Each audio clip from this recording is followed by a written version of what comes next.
একটা নতুন দিনে নতুন সকাল। হাই, আমি তন্দ্রা। আমার নতুন একটি ব্লগে তোমাদের সকলকে জানাই স্বাগত। আশা করি তোমরা সকলে ভালো আছো ও সুস্থ আছো। চলো শুরু করা যাক। আজ হচ্ছে শুক্রবার। আজ আমার সাধ ভক্ষণের দিন। এই দিনটির অপেক্ষায় প্রায় অনেক মায়েরাই থাকে। আমার শ্বশুরবাড়িতে শাশুড়ি মা না থাকার কারণে আমার সাথ দেওয়ার মতো কেউ নেই। তাই ভেবেছিলাম যে 9 মাসে বাপের বাড়িতে এসে একবারে শ্বশুরবাড়ি ও বাপের বাড়ির স্বাদটা উপভোগ করব। তাই তোমাদের দাদাভাই কাল এসেছে। এটা হচ্ছে আমার শ্বশুরবাড়ির তরফ থেকে সাথ দেওয়া। শ্বশুরবাড়ির তরফ থেকে সাথ দেওয়া মানে শুকনো খাওয়া, যেটা এখানে চিড়ে, মুরগি, দই আর মিষ্টি থাকে 9 রকম। এটা বিজুর বাচ্চা মিলে খাওয়ানো হয়। আমার খ্যাপা আমাকে এটা খাইয়ে দিচ্ছে। আমার মাও এই সাধ ভক্ষণের সমস্ত নিয়ম জানে না, তাই আমার ঠাকুমা ওখানে বসে সব কিছু শিখিয়ে দিচ্ছে। এই দাদু ঠাকুমার আলিঙ্গন, ভালোবাসা এগুলো যেন এক অমূল্য। সাধ কমপ্লিট করার পর এসে গিয়েছিলাম একটু ছাদে এসেছিলাম তোমাদের দাদাভাইয়ের সাথে ছবি তুলতে।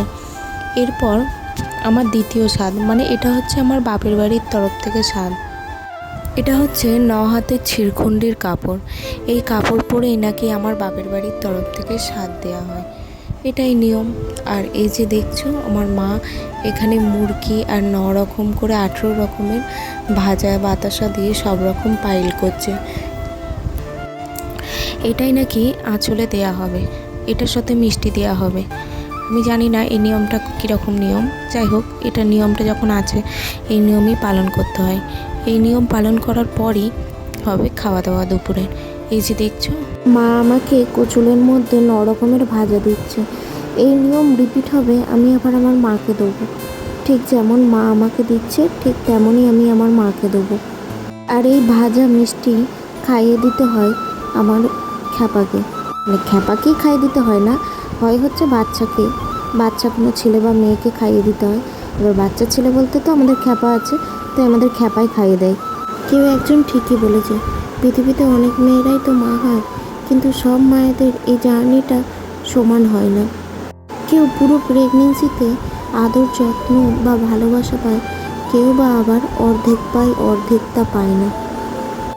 কেউ পুরো প্রেগনেন্সি জার্নিটা আরাম করে কাটাতে পারে, আবার কেউ বা তা পায় না।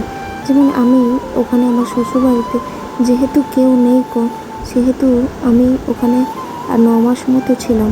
এবার 9 মাস ওখানে ছিলাম, আমি আমার একার মধ্যেই সব কিছু করেছি। কিন্তু এখন এখানে এসে যেমন আরাম পাচ্ছি মায়ের কাছে এসে। দেখছো আমার সাথ দেওয়া কমপ্লিট, এবার আমার খ্যাপা আমাকে খাইয়ে দিচ্ছে। সবশেষে একটা কথাই বলবো, মা হওয়ার জার্নিটা সবার জন্য এক নয়।